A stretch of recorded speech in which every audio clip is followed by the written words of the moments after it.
Hello aspirants, ఈ వీడియోలో మనం మెంబర్ ఆఫ్ పార్లమెంట్ యొక్క డిస్క్వాలిఫికేషన్ గురించి చూద్దాం. రిప్రజెంటేషన్ ఆఫ్ పీపుల్ యాక్ట్ 1951 ప్రకారం ఎవరైనా ఒక వ్యక్తి ఎలక్షన్ టైంలో కరప్షన్ ప్రాక్టీస్ పాల్పడినా లేదా ఏదైనా ఒక విషయం మీద 2 or more years ఇంప్రిజన్మెంట్ అతనికి పడినా, election expenses with in the టైంలో లాడ్జ్ చేయకపోయినా, ఏదైనా గవర్నమెంట్ కాంట్రాక్ట్లో తన ఇంట్రెస్ట్ తీసుకుని బిజినెస్ పర్పస్ యూజ్ చేసుకున్నా, లేదా ఆఫీస్ ఆఫ్ ప్రాఫిట్ అంటే ఏదైనా ఒక సంస్థలో 25% కన్నా ఎక్కువ గవర్నమెంట్ షేర్ ఉంటే ఆ సంస్థలో మేనేజింగ్ డైరెక్టర్గా కానీ ఎటువంటి పదవుల్లోనూ అతను ఉండకూడదు. నెక్స్ట్, ఏదైనా ఒక కరప్షన్ ప్రాక్టీస్ మీద గవర్నమెంట్ సర్వీస్ నుంచి అతను ముందుగా డిస్మిస్ చేయబడ్డా అతను డిస్క్వాలిఫై అవుతాడు. ఏదైనా 2 గ్రూప్స్ మధ్యలో శత్రుత్వం పెంచున్న ఆరోపణలు ఎదుర్కొంటున్న, సోషల్ క్రైమ్స్ అంటే ఏమైనా సతీ, డౌరీ అండ్ అన్టచబిలిటీ ఇలాంటి వాటిలో అతనికి ముందుగా పనిష్మెంట్ అనేది పడినట్లయితే అతను డిస్క్వాలిఫై అవుతాడనమాట.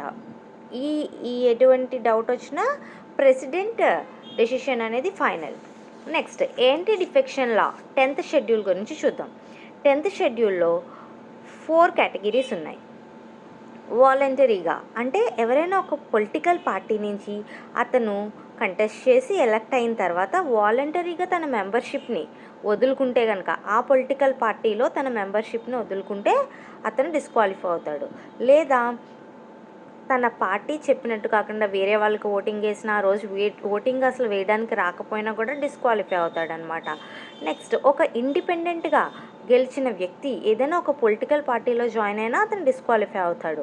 అంతేకాకుండా ఒక నామినేటెడ్ మెంబర్ కనుక ఏదైనా పొలిటికల్ పార్టీలో కనుక జాయిన్ అయితే, ఎప్పుడు విత్ ఇన్ ద 6 months లోపు జాయిన్ అయిపోతే పర్వాలేదు, 6 months అయిపోయిన తర్వాత కనుక ఏదైనా పొలిటికల్ పార్టీలో జాయిన్ అయ్యాడంటే అతను కూడా డిస్క్వాలిఫై అవుతాడు. ఇందులో ఏ డౌట్ వచ్చినా స్పీకర్ డెసిషన్ ఈజ్ ఫైనల్ అనమాట.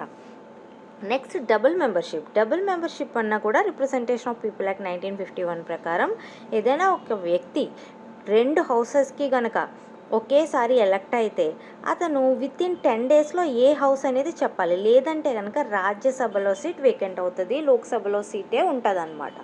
నెక్స్ట్, ఏదైనా ఒక సిట్టింగ్ మెంబర్ ఆల్రెడీ ఒక హౌస్లో అతను మెంబర్ ఇప్పుడు వేరే హౌస్కి కనుక ఎలక్ట్ అయ్యారనుకోండి, ఫస్ట్ ఏ హౌస్లో అయితే సిట్టింగ్ మెంబరో ఆ హౌస్ వేకెంట్ అయిపోతుంది అనమాట. కొత్తగా ఎలక్ట్ అయిన సీట్ మాత్రమే అతనికి వస్తుంది. నెక్స్ట్, ఏదైనా ఒక పర్సన్ ఒకే హౌస్లో 2 సీట్లకి కనుక ఎలక్ట్ అయితే ఏ సీట్ అనేది వాళ్ళే డిసైడ్ చేసుకోవాలి, లేదా 2 వేకెంట్ అయిపోతాయి. అలాగే ఫోర్త్, ఒకేసారి పార్లమెంట్కి, స్టేట్ లెజిస్లేచర్లకి రెండిట్లోనే మెంబర్ అయితే కనుక అతను వెంటనే విత్ ఇన్ 14 daysలో ఏదో ఒక దానికి రిజైన్ చేసేయాలి, లేదా పార్లమెంట్లో సీట్ వేకెంట్ అయిపోతుంది. Thank you. Please subscribe.